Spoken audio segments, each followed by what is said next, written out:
Speaker. Madam Deputy Speaker, outside of Border Command, the Merchant Marine was the arm of the Australian services that lost the most people during World War II.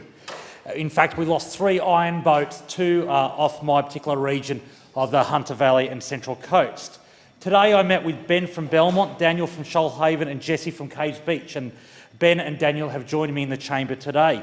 They were sacked by BHP and BlueScope on the MV Maralula and Lowlands Brilliance. They were replaced by workers working for $2 an hour, and what's worse, they were sacked at sea when they entered international waters.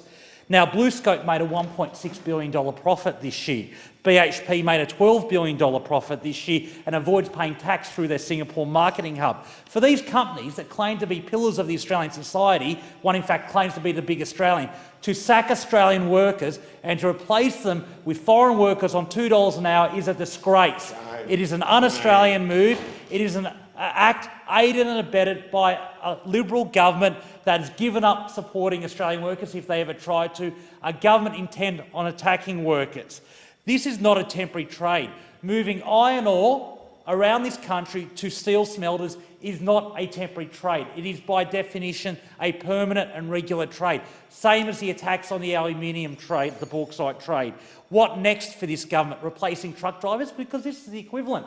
When they attack the Blue Highway, the next logical move is to say we'll replace Australian truck drivers driving Australian registered trucks with foreign workers driving trucks registered in the Philippines. It is exactly the same logic. And you just have to read the government's own legislation and the regulatory impact statement to understand what they're about.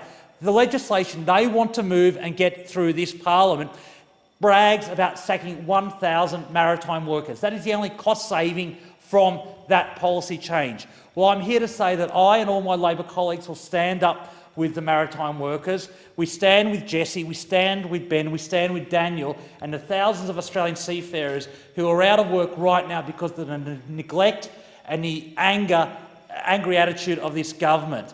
We stand for an Australian shipping industry, a shipping industry where Australian flagged vessels are staffed by Australian crews who are paid Australian wages. That is the right way. When I talk to people in the streets, people who aren't Labor supporters, people who aren't trade unionists, they think it's crazy that we don't have Australian ships crewed by Australians on our trading routes at the moment. It is positively un-Australian, and this government likes to talk about national security. Well, they weaken national security by destroying Australian crews, by allowing the sacking of Australian workers being replaced by foreign crews on $2 an hour, carrying vital trade for this nation. Shame, I say, shame.